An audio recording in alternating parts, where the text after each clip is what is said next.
I wasn't really sure what this meeting was about, and so I'm going to talk about two climate change issues. One is R&D related things, and that's this side of the slides, and then the other is about carbon sequestration and all that sort of thing. So I'm just going to introduce these topics relatively quickly, although I want to cover a little bit on their motivation. So I'm going to give you a little bit on the climate change action or challenge as it relates to agricultural actions, and then I'm going to talk about the R&D side of it, and then ag as a means for doing climate change mitigation.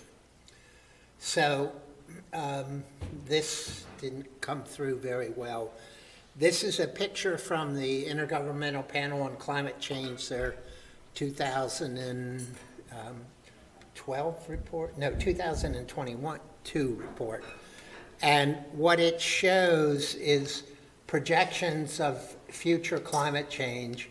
This top one, this red one, is under what we call business as usual, if we continue doing things the way we're doing them. And these last two were invented in Disney World. That's if we stop all emissions right now. Notice that across that domain of different possibilities for future emissions, which these are different greenhouse gas atmospheric concentration paths, that really there's no difference at about 2040. So between now and 2040, no matter what we do on carbon sequestration and greenhouse gas control, we're going to get about 1 degree of warming that agriculture is going to have to face. And that means it's really inevitable that agriculture is going to have to adapt to climate, because that's as much climate change as we've seen in the last 100 years, all to happen in the next 20 to 25 years.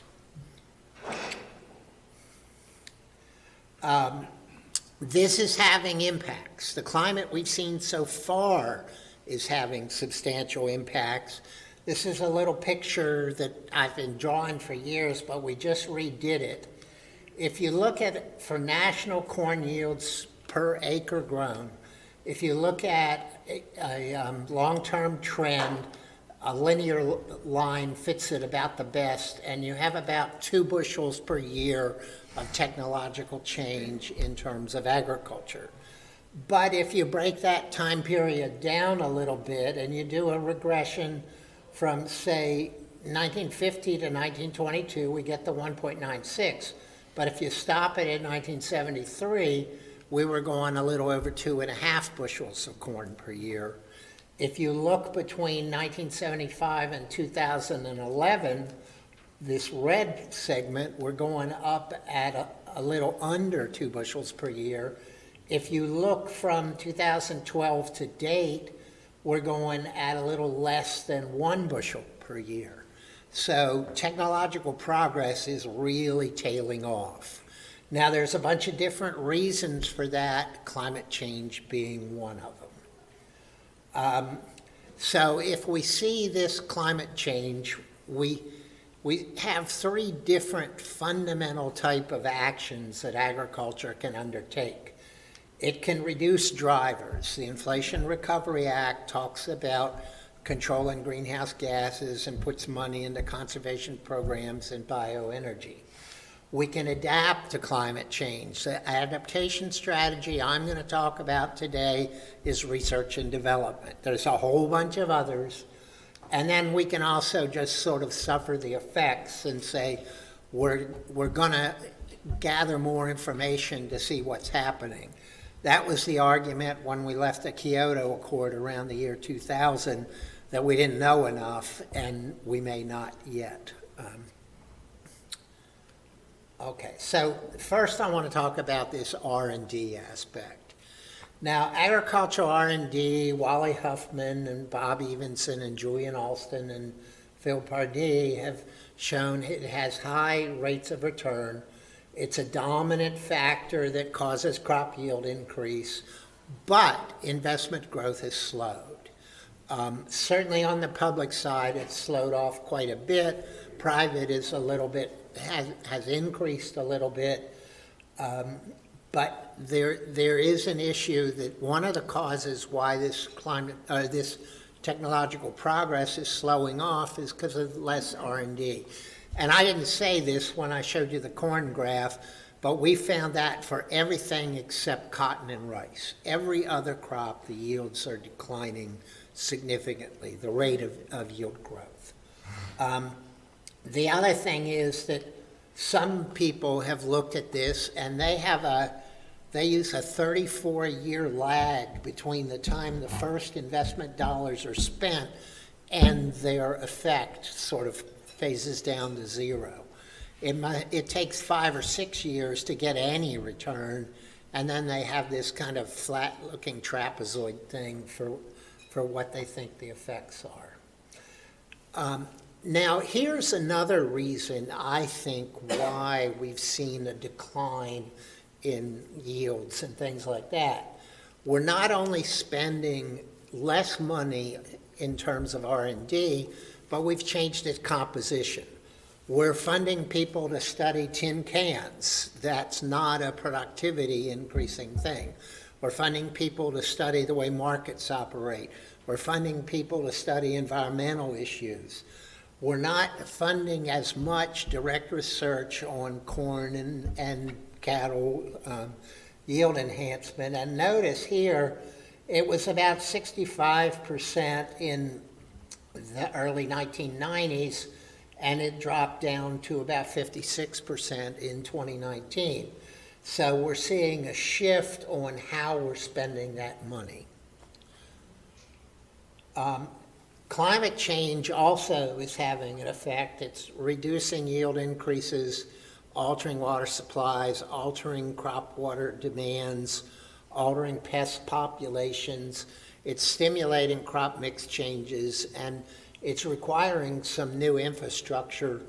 I have some pictures I don't have time to show you today, but it shows, well, for example, in Canada, they're producing 6 times as many soybeans as they were 40 years ago.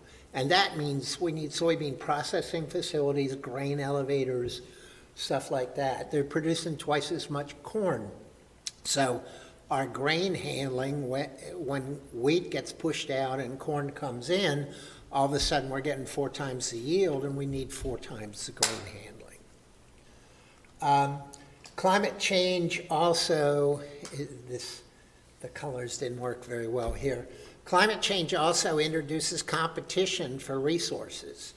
I noticed the other day somebody put a big splash paper out of, I think, Environmental Defense Fund, saying we're not spending enough money on climate-smart agriculture. Well, basically what that's saying is when we go to spend research and development money, we used to spend it on productivity enhancement, but now we're needing to spend it on productivity maintenance.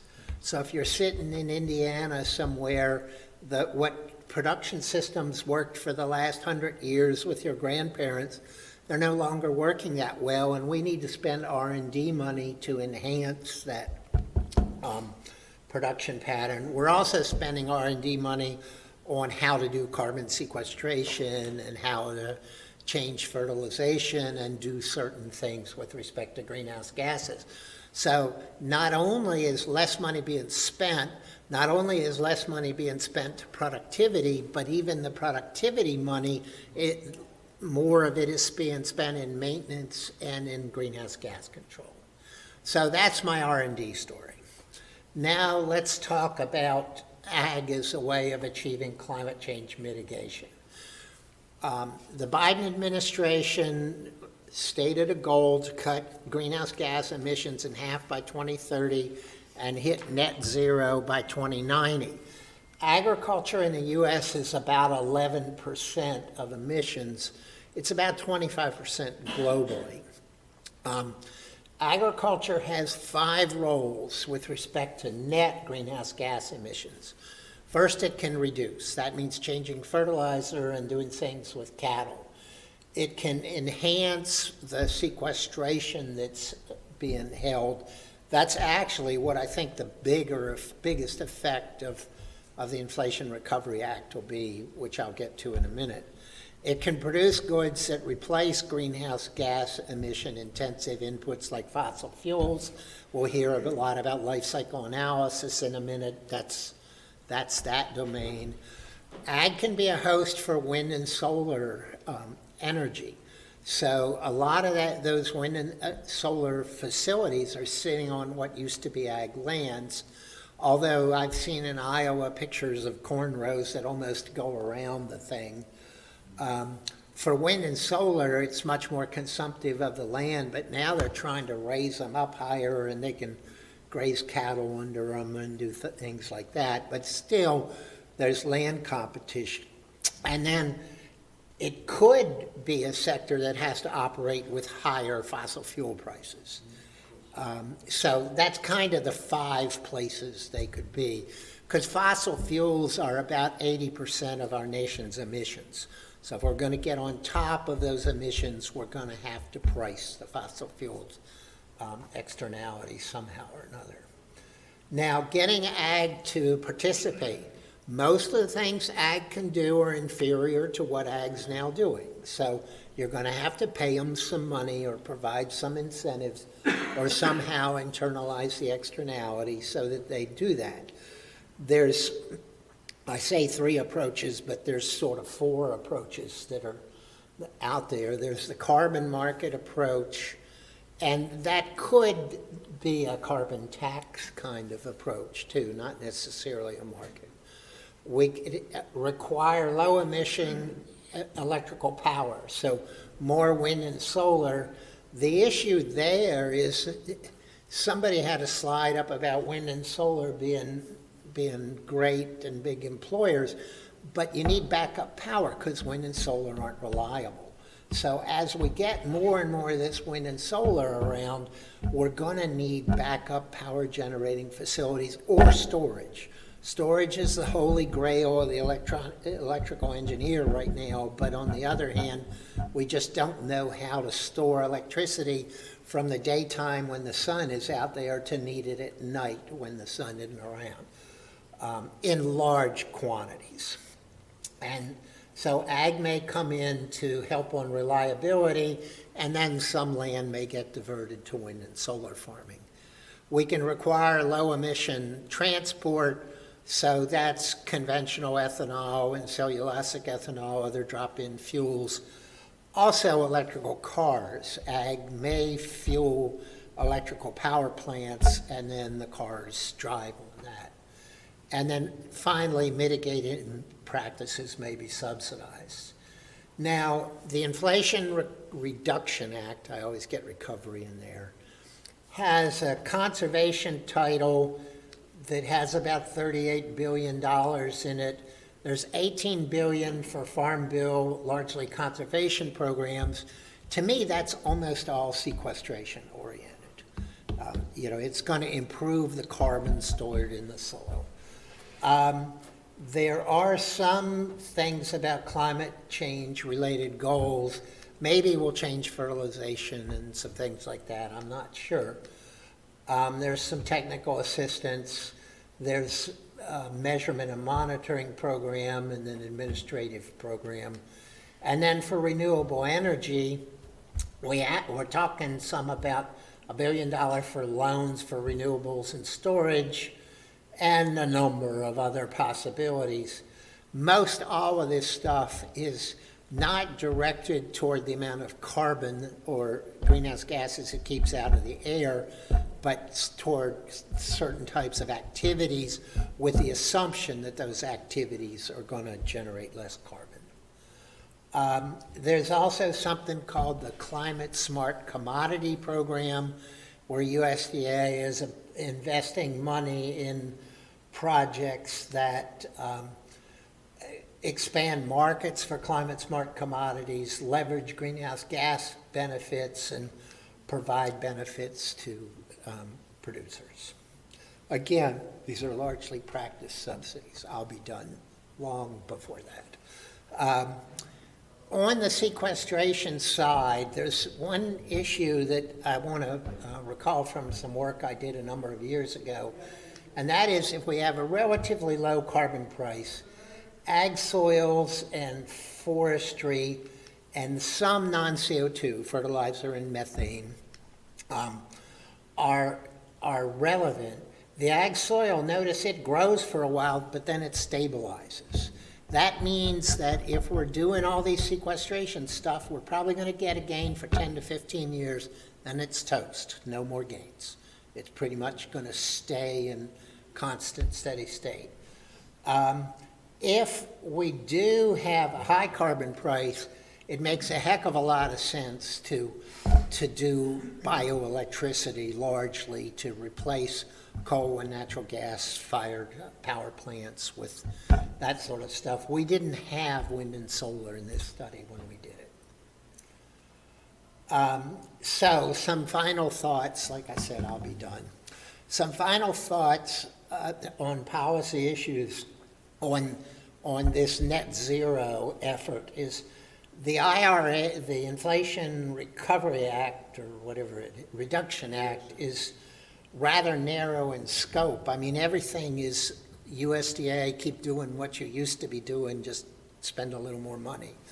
And in fact, it may well pretty much replace some of the monies USDA is now spending. I'm not quite sure.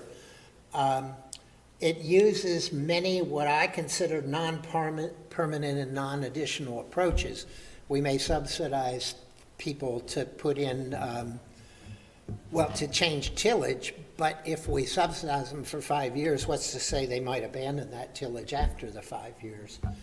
And it's likely in Canada they did a program like this, and they got a huge sign up, but 96% of the people who signed up were already doing the tillage practices, so there was no gain whatsoever. I think the transactions costs are going to be high. We spend about a third of the money. When farmers buy crop insurance, the agent keeps 25 to 30%, and 75% goes forward. So I think the transactions costs of reaching a lot of little farmers may be relatively high. I wonder if we'll do more on incentives to get into livestock and further into electricity. Need to see how the IRA plans out and what we're going to do on the energy sector side where 80% of the emissions occur, because if we're telling energy they got to cut back on emissions, but we give them the opportunity to buy from ag, that may bring about the bigger ag opportunities. So with that, I'm done. Did I make it?